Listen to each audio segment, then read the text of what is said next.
Shalom, selamat Paskah. Hari ini adalah hari yang bahagia karena kita memperingati Paskah, yaitu kebangkitan Tuhan Yesus dari kematian. Ini menjadi jaminan hidup kita karena Yesus tidak mati, bahkan Yesus malah mengalahkan maut itu. Kita akan lihat 1 Korintus pasal 15 ayat 55, katakan, "Hai maut, di manakah kemenanganmu? Hai maut, di manakah sengatmu? Sengat maut ialah dosa, dan kuasa dosa ialah hukum Taurat. Tapi syukur kepada Allah yang telah memberikan kepada kita kemenangan oleh Yesus Kristus Tuhan kita." Jadi kebangkitan adalah satu kemenangan buat kita. Kebangkitan Tuhan Yesus adalah kemenangan buat kita karena Yesus mengalahkan maut itu sendiri. Upah dosa ialah maut, kematian. Kematian hidup kekal. Mestinya kita itu dihukum ke dalam api neraka, tapi Tuhan Yesus sudah mengalihkan kita. Bahkan Tuhan Yesus sudah mengangkat kita. Yesus sudah membebaskan kita dari hukuman itu dengan kebangkitannya. Peristiwa ini kita akan lihat di Lukas pasal 24 tentang kebangkitan Tuhan Yesus. Bapak Ibu Saudara bisa baca di Lukas pasal 24 ini apa yang akan kita terima dengan firman Tuhan ini. Setelah saya baca dari Lukas 24 ini, maka saya temukan 3 hal yang harus kita miliki dalam kehidupan kita, yang harus kita ambil dalam kehidupan kita. 1, bahwa tidak ada kuasa yang dapat menahan kebangkitan Tuhan Yesus. Di ayat 2 dikatakan, mereka mendapati batu sudah terguling dari kubur itu. Tidak ada kuasa yang dapat menahan kebangkitan Tuhan Yesus. Ayat 2 tadi sudah menjelaskan bahwa batu yang besar yang menutupi kubur itu aja terguling. Artinya bahwa orang-orang yang punya kuasa kebangkitan Tuhan Yesus sanggup untuk bangkit, sanggup untuk keluar dari masalah hidupnya. Apalagi dengan keadaan sekarang ini, kita sedang dirundung dengan wabah.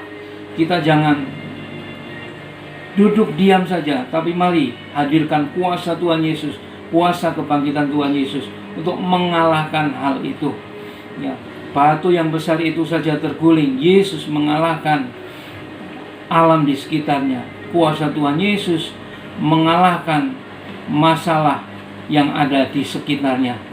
Dan kita orang-orang yang percaya kepada Tuhan Yesus, kita punya janji tentang kuasa itu, bahwa kuasa Allah sanggup mengalahkan hal-hal yang menghalangi kita untuk kita ini bangkit dari keterpurukan kita.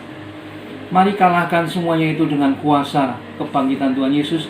Minta kepada Tuhan Yesus tentang kuasa itu, sehingga apa yang menghalangi masa depan kita itu bisa kita singkirkan. Batu yang besar yang menutupi kubur itu saja terguling, nah, oleh karena kuasa kebangkitan Tuhan Yesus. Kemudian yang kita terima dari firman Tuhan Lukas pasal 24 ini, bahwa kebangkitan Tuhan Yesus nyata. Kebangkitan Tuhan Yesus itu bukan hanya cerita, tapi nyata. Kalau kita lihat ayat yang keempat dan kelima, di sana dikatakan, sementara mereka berdiri termangu-mangu karena hal itu, tiba-tiba ada 2 orang berdiri dekat mereka memakai pakaian yang berkilau-kilauan. Mereka sangat ketakutan dan menundukkan kepala, tetapi kedua orang itu berkata kepada mereka, "Mengapa kamu mencari Dia yang hidup di antara orang mati?"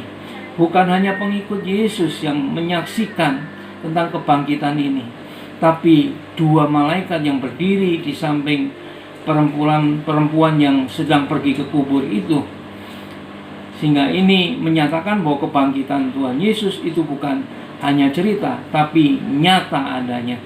Oleh sebab itu mari kita percaya tentang kebangkitan Tuhan Yesus ini, bahwa kebangkitan Tuhan Yesus itu nyata, dan kebangkitan Tuhan Yesus itu memberikan kuasa kepada kita untuk mengalahkan segala sesuatu yang ada di sekeliling kita yang menghalangi untuk kita ini bangkit. Kemudian yang ketiga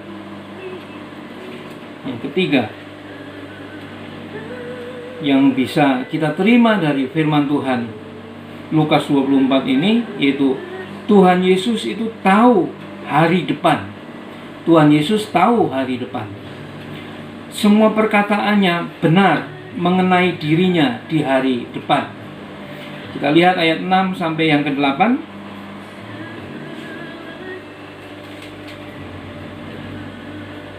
Ia tidak ada di sini, ia telah bangkit. Ingatlah apa yang dikatakannya kepada kamu ketika ia masih di Galilea, yaitu bahwa Anak Manusia harus diserahkan ke tangan orang-orang berdosa dan disalibkan, dan akan bangkit pada hari yang ketiga. Maka teringatlah mereka akan perkataan Yesus itu. Bapak, Ibu, Saudara, jemaat yang dikasihi Tuhan, Yesus tahu tentang masa depan dirinya. Dan saya dengan yakin bahwa Tuhan Yesus juga tahu tentang masa depan para pengikutnya. Banyak orang yang tidak tahu masa depan dirinya, tapi dia mereka-reka masa depan orang lain. Yesus tahu tentang masa depan dirinya. Dan ini dinyatakan oleh malaikat sendiri. Ingat apa yang dikatakannya kepada kamu ketika ia masih di Galilea. Malaikat pun dia tahu bahwa Yesus telah mengatakan hal ini, bahwa Yesus akan mati dan bangkit pada hari yang ketiga. Dan ini satu kenyataan bahwa Tuhan Yesus tahu masa depan dirinya, dan Tuhan Yesus juga tahu masa depan para pengikutnya.